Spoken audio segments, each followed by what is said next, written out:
అందరికీ హృదయపూర్వక నమస్కారం. YSR Congress party MLC Bommi Israel Pawan Kalyan గారిపై చాలా పరుషంగా, అనుచితంగా వ్యాఖ్యలు చేశాడు. ఆ వ్యాఖ్యల్ని కూటమి తరపున ఖండిస్తున్నాం, తీవ్రంగా పరిగణిస్తున్నాం.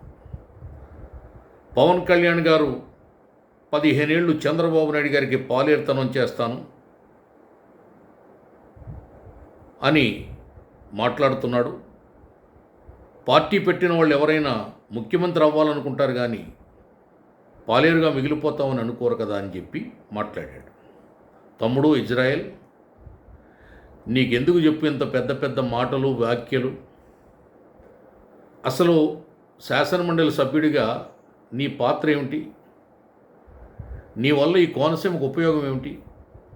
గుడ్డి కన్ను మూసినా ఒకటే, తెరిచినా ఒకటే అన్న చందంగా ఆ ఎమ్మెల్సీ అనే 3 అక్షరాలు పట్టుకుని నువ్వు బ్రతుకుతున్నావు. పైగా నువ్వు మళ్ళీ పవన్ కళ్యాణ్ గారి మీద విమర్శలు చేస్తావు. ఆయన ప్రశ్నించడానికి పార్టీ పెట్టాడు, పవర్ ఎంజాయ్ చేయడానికి కాదు. అలాగే మిమ్మల్ని ప్రశ్నించాడు. మీ పార్టీని అధపాతాళాలను తొక్కుతానని ప్రతిజ్ఞ పూనాడు. 11 సీట్లతో పాతాళానికి తొక్కి పారేశాడు. తర్వాత ఆయన ఏం చెప్తున్నాడు? ఈ రాష్ట్రం సుభిక్షమై సస్యశ్యామలమై ఇతర రాష్ట్రాల కంటే మిన్నగా అభ్యున్నతి సాధించి సమున్నత స్థానంలో రాష్ట్రం నిలబడే వరకు, మరో 15 ఏళ్ల వరకు ఈ రాష్ట్రంలో కూటమి ప్రభుత్వం ఉండాలి.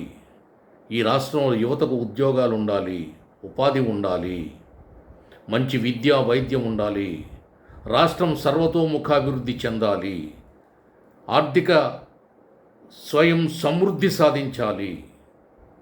దానికి చంద్రబాబు నాయుడు గారి పరిపాలన మాత్రమే పరిష్కారం చూపించగలుగుతుంది. పరిపాలనలో నేను పసివాణ్ణి, అనుభవం లేని వాడిని ఓపెన్గా, నిక్కచ్చిగా, నిజాయితీగా ఆయన ఒప్పుకున్నాడు. దాన్ని నీవు పాలేరుతనంగా చిత్రీకరిస్తున్నావు. ఎంత తప్పు మాట్లాడుతున్నావో తెలుసా? భాషా జ్ఞానం లేకుండా మాట్లాడుతున్నావు, విషయ పరిజ్ఞానం లేకుండా, అవగాహన లేకుండా నోటికొచ్చింది మాట్లాడితే నీ మెడకు చుట్టుకుంటుందనే విషయాన్ని మర్చిపోతున్నావు. వయసులో నాకంటే చిన్నోడివి, అనుభవంలో నాకంటే చిన్నోడివి. నేను ఒక పెద్దన్నగా నీకు సలహా చెప్తున్నాను. నీ పదవి నువ్వు ఎంజాయ్ చేయి, పూర్తయ్యే వరకు హాయిగా అనుభవించు.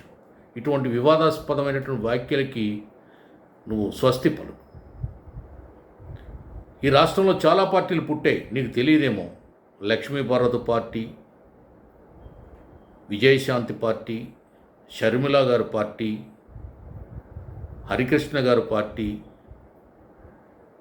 జయప్రకాష్ నారాయణ గారి పార్టీ, చిరంజీవి గారి పార్టీ. ఇవన్నీ ఏదో సందర్భంలో కనుమరుగైపోయాయి, వ్యానిష్ అయిపోయాయి.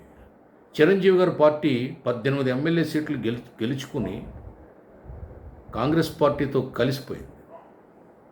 అదొక చరిత్ర. కానీ మీ పార్టీ పరిస్థితి ఏంటి వేళ? మీ నాయకుడు తెర వెనుక చేసే ప్రయత్నాలు ఏమిటి? లిక్కర్ కేసు నుండి, బాబాయ్ హత్య కేసు నుండి, ఇతరితర ఆర్థిక నేరాల నుండి, అవినీతి కేసుల నుండి బయటపడడానికి తెర వెనుక మీ నాయకుడు ఏం చేస్తున్నాడో నువ్వు తెలుసుకో. మిమ్మల్ని ఏ విధంగా రేపు బలివ్వబోతున్నాడో కూడా నువ్వు అర్థం చేసుకో, అవగాహన పెంచుకో.